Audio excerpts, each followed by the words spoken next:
Peygamberimiz aytadi: "El hayru kesir ve qalilun amilu." Жақшылық өте эле көп. Просто амал кылуучулар аз да. Жақшылық өте көп. Сооп өте көп. Кылуучулар аз. Анан сооп ала турган, күнөө ала турган жер ушер. Кабыр эмес. Кабырда сиз кылган жақшылыктын акысы берилет. Кылган күнөөлөрдүн жазасы берилет. Ал жер башка жер.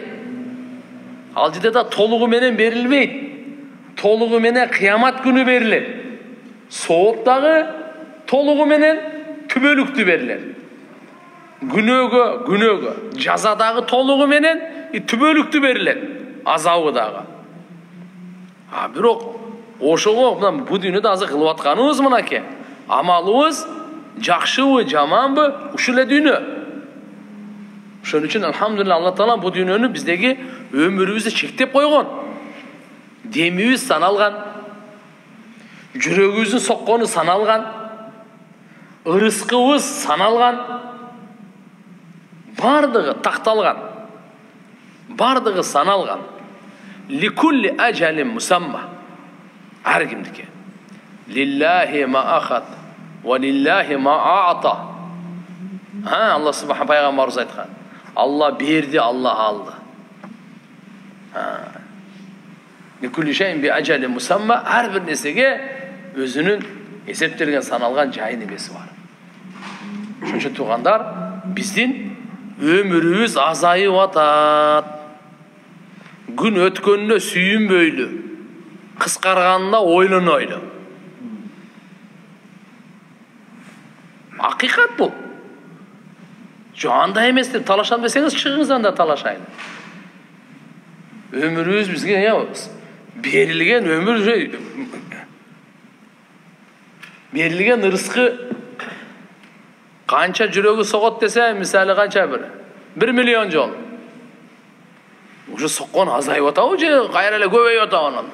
Ал машинка эмес, бир жагынан көбөйтө бере тургандай. Жок, мына эмнеге жазып койгон? Срок. Мына срокто бүтүрүшүң керек деп атпайбы? Алла да периштелерге айткан, мына срокто жанын алышың керек деп койгон. Бир болот инсандын койгон срогу. Мына срокто бүтүрүшүң керек мына иштерди депчи. Хоп ага. Бирок Алланын да койгон срогу бар, аны да билип коюшубуз керек. Ошон үчүн жакшы иштерди кылганга тырышып калыш керек. Аракет кылып калышыбыз керек. Мыналардын баардыгы айтылып атат. Мен биринчи өзүм үчүн айтып атам. Биринчи сөзүм өзүмө арнайм. Максат деп атам. Мынаны угуп ошо бойдон эле бияктан эле калып кетпей, амал кыл. Колуңан келишинче. Экинчи, машалла, сиздер менин бир туганымсыздар, сиздер менен бөлүшөйүн. Пайгамбарыбыздын аманатын жеткирейин. Ажап эмес, биздин ушу жеткирген сөзүбүзгө бирөө амал кылып, башкага жеткирсе, ошого соолукка шерик кылып койсо, Алла Таалам, алхамдулилла, мен сыймык. Ошон үчүн бул бекерчилер топтолуп алган иш эмес бир. Алхамдулилла, улуу баалуулук, чоң жоопкерчиликтин бул мындайча айтканда музакарасы. Ошонун илими. Бул акыйкат. Алланын алдына барганда да кудум ушундай жолугу болот.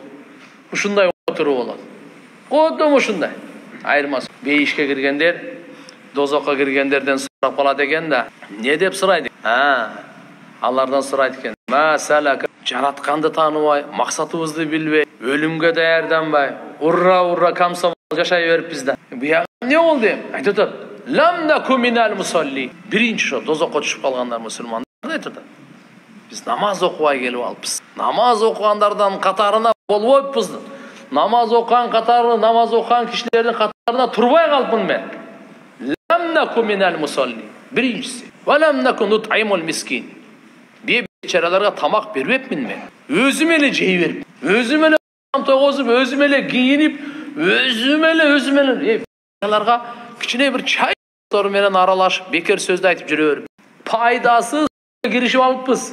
Бирөөнү каралап, бирөөнү ушактап, бирөөнү сындап, бирөөгө жала жаап, өзүбүздү мактап, бирөөнү жамандап, ушул эле жашообуз бүтүп калган.